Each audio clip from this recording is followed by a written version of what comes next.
Hello everyone, welcome to my kitchen.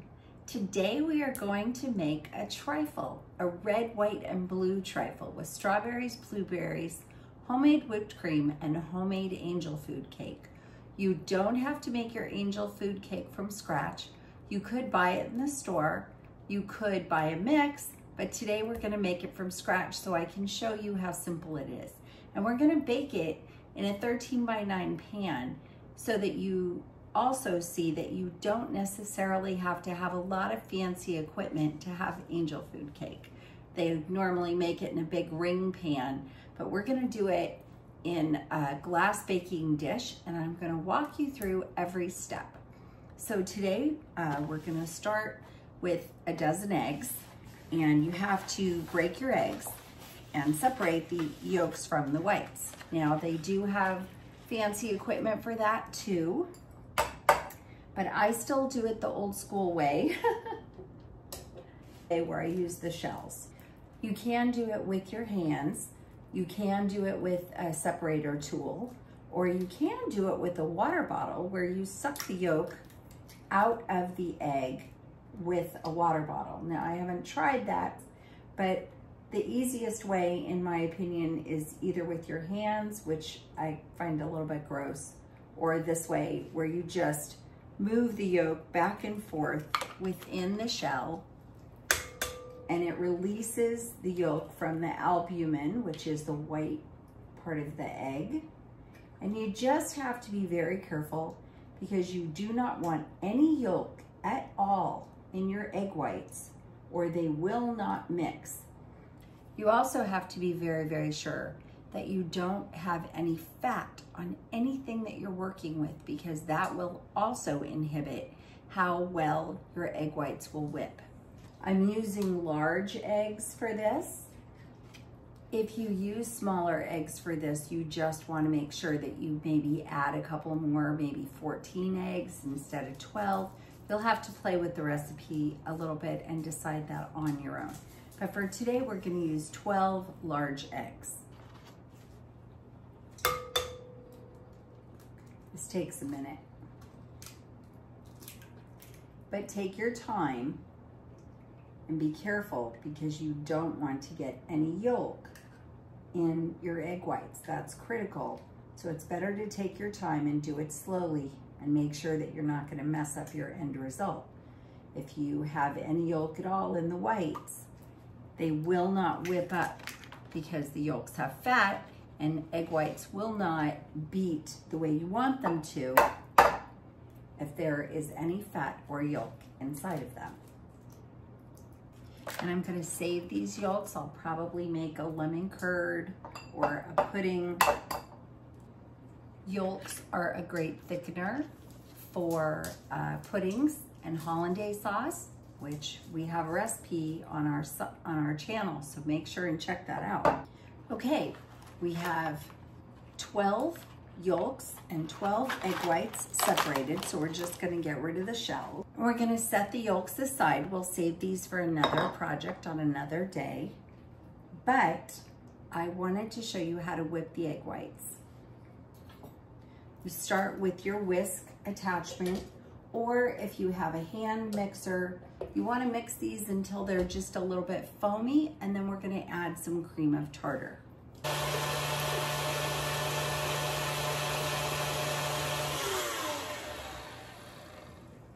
So we've mixed them up until they're a little bit foamy, and I'm going to add 1/4 of a teaspoon of cream of tartar. Cream of tartar has a bit of acid, which helps the egg whites to hold their shape a little bit better. So I'm just gonna mix them on high until they're nice and fluffy, and then we'll start adding in our sugar.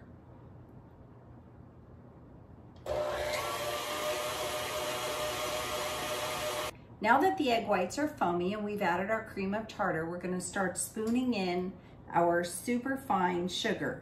Now you can use regular sugar, but super fine sugar or castor sugar is more broken down, and it will mix into your cake batter more easily.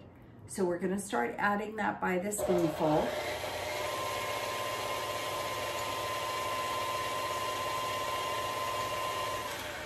and I have 1 1/4 cups.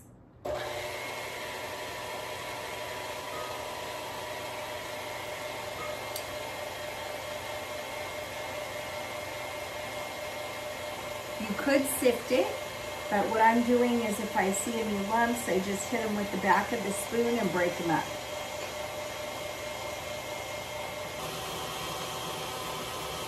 They're starting to become really fluffy. I think you can see that. And that's exactly what you want.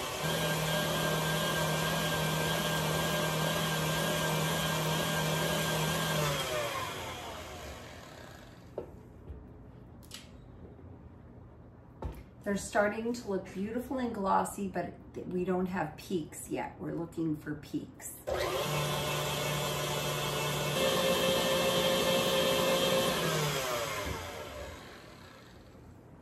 We're getting there. It's gonna take a couple of minutes.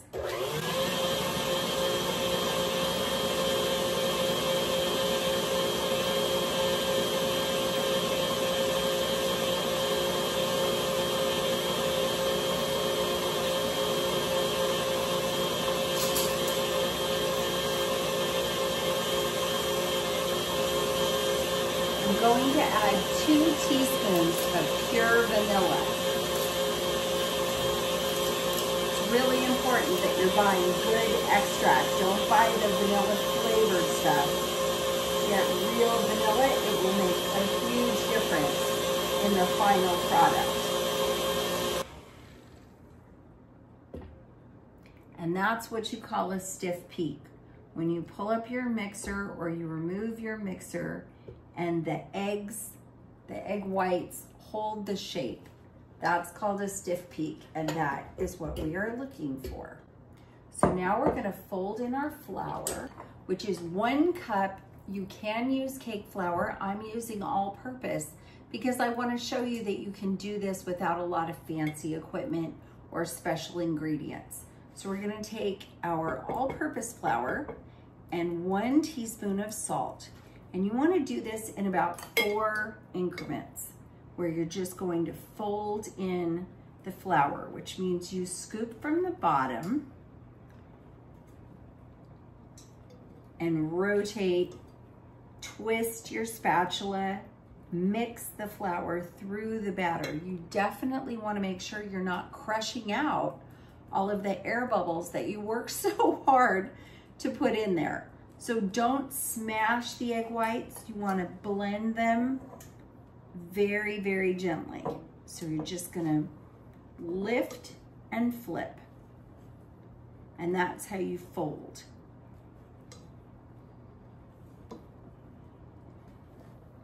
Okay, we're just going to keep going. This is looking pretty great.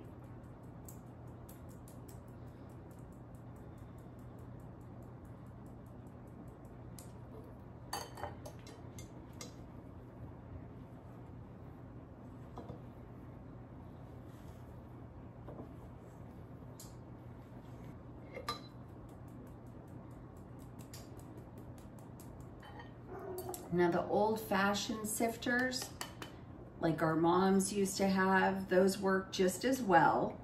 But again, I wanted to show you that you can do this without a bunch of fancy ingredients. This is just a strainer that we used.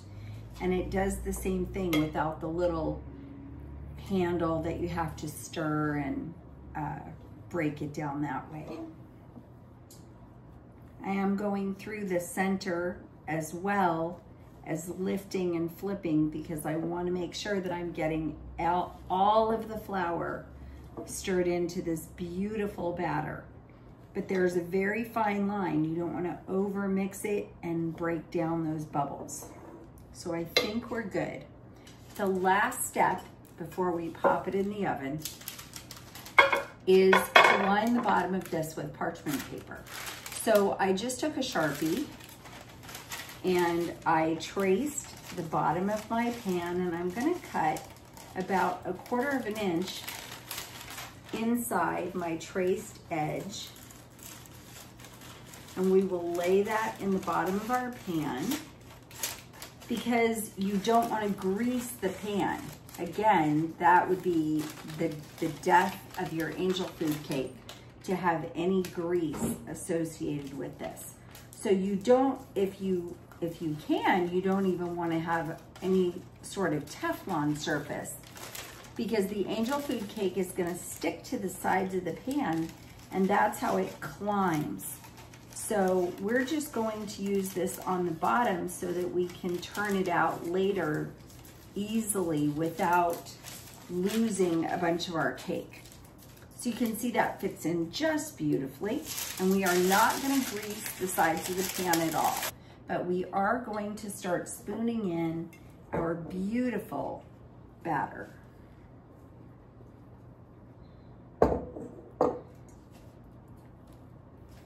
Very gently scoop from end to end. Again, don't break those bubbles. You want to just gently scoop to fill in your pan without crushing the bubbles out of it. And I'm going to try and make sure that on all of my edges that my cake batter touches the sides of the pan, because that's going to help it to raise. And then I'm going to level out the center. And I'm even going to scoop a little bit more towards the sides. Angel food cake maybe less so than other cakes, but when you're doing a big cake like this, or any cake actually, even a round one, and you want the center to be more flat, especially for a layer cake, just leave a little bit of a hollow towards the middle, and as it bakes, it will sort of even out, and then you don't have to trim a bunch of cake away when you are doing your layer cake.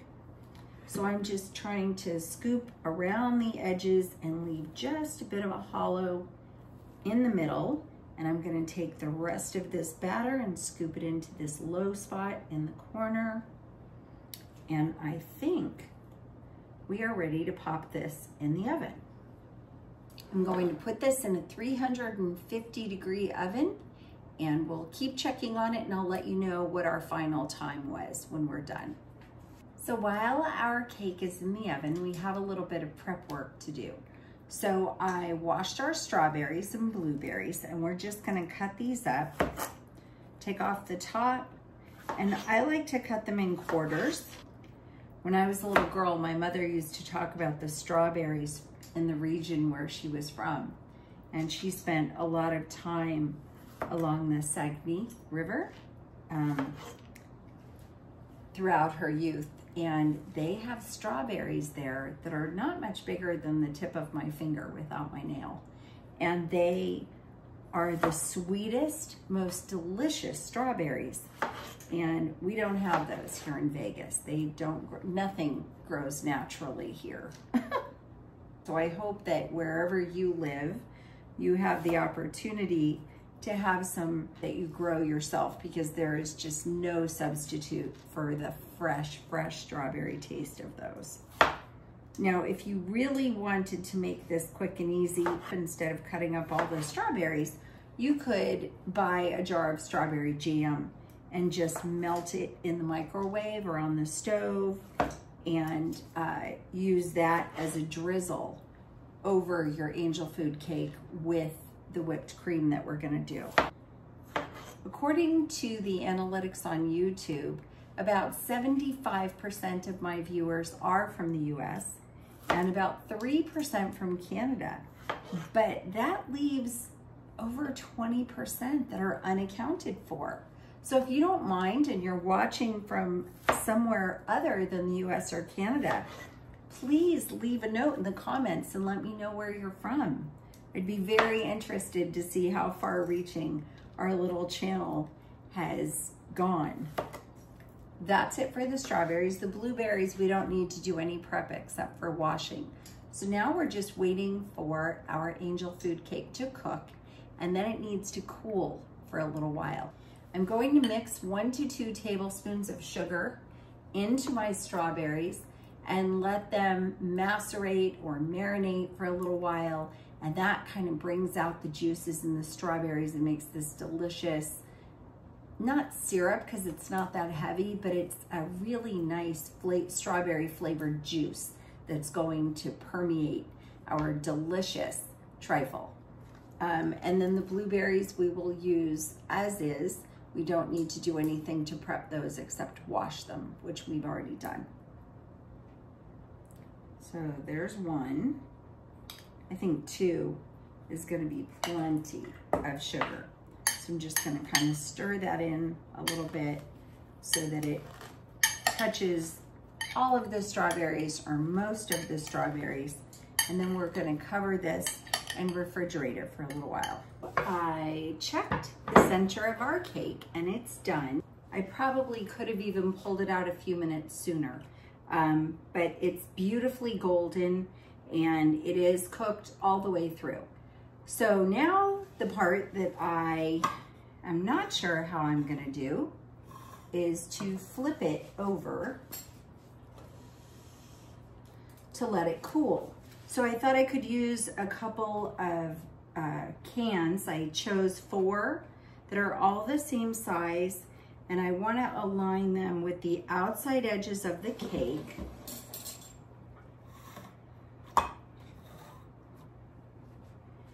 And we're just going to go for it. So I'm going to flip it over, try to keep my thumbs in between the cans. Oh, that worked out well.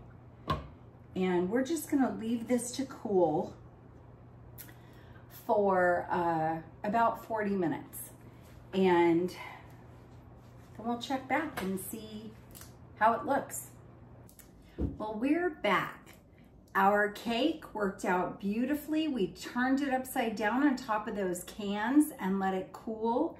Now, because we put parchment paper across the bottom, it did want to kind of sag in the middle. So I took another can in the center with a little paper towel folded and a small metal piece, the bottom of a tray underneath it to support the center section so that it wouldn't collapse. And that worked out really well. Now we're gonna trim around the edges, and this will release the cake from the sides of the pan, and that should enable it to slip right out because we have that parchment paper on the bottom. And I'm trimming all the way around all of the sides to release the cake. And this is a little bit tedious, but the better job you do here, the more likely it will cleanly release when you're ready for it.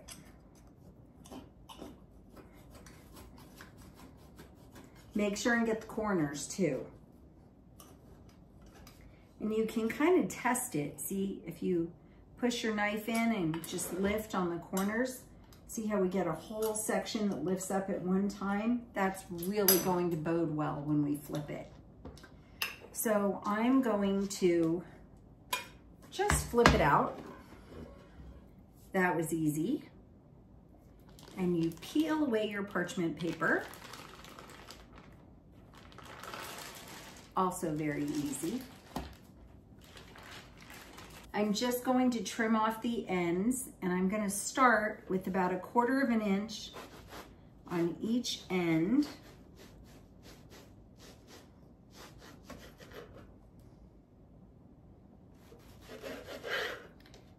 An angel food always cuts better with a bit of a serrated knife. This is a bread knife with a serrated edge, and I'm just going to cut it in about 1-inch cubes.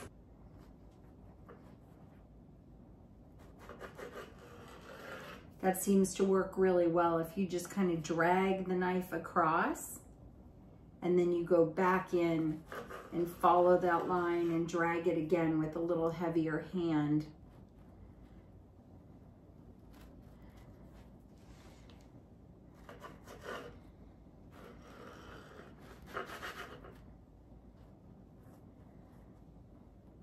I'm dying to taste it. It's very good. The next step, we're gonna make our whipped cream. We're starting with about 1.5 cups of heavy whipping cream. I always like to spray the inside of the cup when I'm working with anything that's got either very thick and viscous or very sticky, because this helps it to pour right out of the cup and into the container. And it minimizes waste. You see, it just comes out a little bit more clean. So we're doing 1.5 cups. Put it on my mixer. And I'm gonna add, we'll start with 2 tablespoons of sugar. You don't want the whipped cream to be very sweet because your angel food cake is pretty sweet. There was a fair amount of sugar in that. And we're just gonna add a little bit of vanilla. That was about 2 teaspoons. It's been whipping for about a minute and it's still pretty liquidy. So we're gonna let it go for about another minute and we'll check again. Okay, I think we're ready to assemble. So we're gonna start with some cake in the bottom, and then we're gonna take some of our whipped cream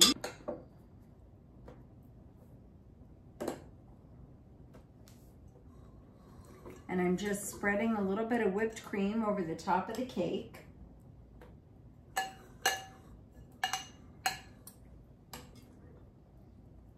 And I really do want to try to keep the edges of my trifle dish clean so that you see the fruit and the colors and not a whole bunch of smudges.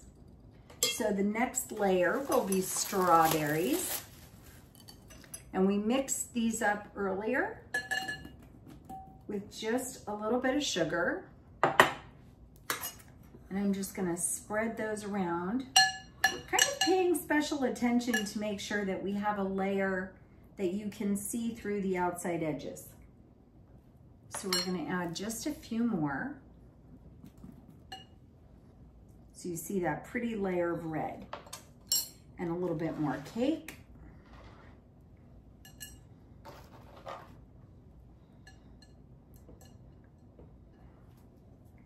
And we'll do a little bit more whipped cream.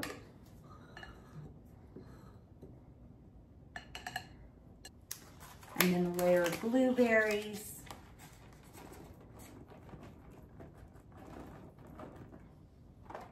And that's looking pretty great. I'm going to put another pile of cake in the middle. I'm gonna mix up a little bit more whipped cream.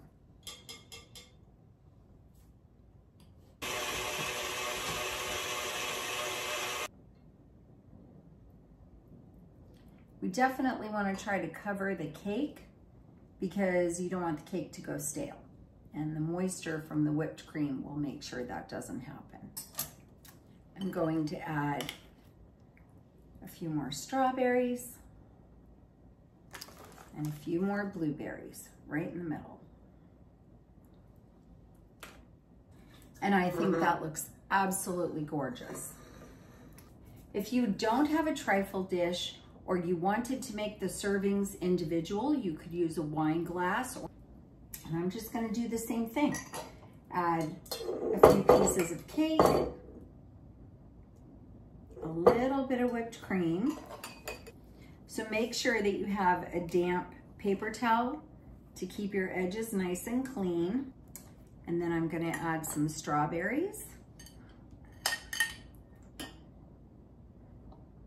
And some blueberries.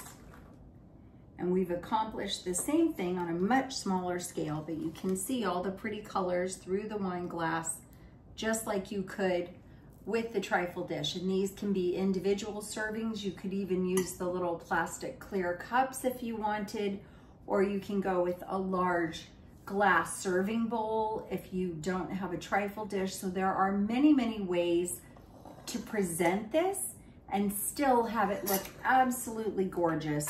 So either way, I think this is a beautiful dessert to bring to your 4th of July picnic or serve for your guests.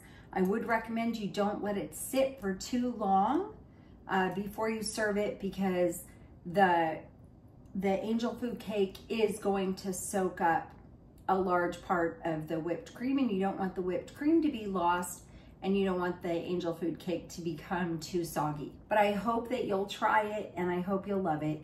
If you haven't yet hit the subscribe button, please subscribe to our channel. That way you don't miss any of our new and upcoming videos. You'll be notified immediately. Thanks so much for watching. We'll see you soon. Take care.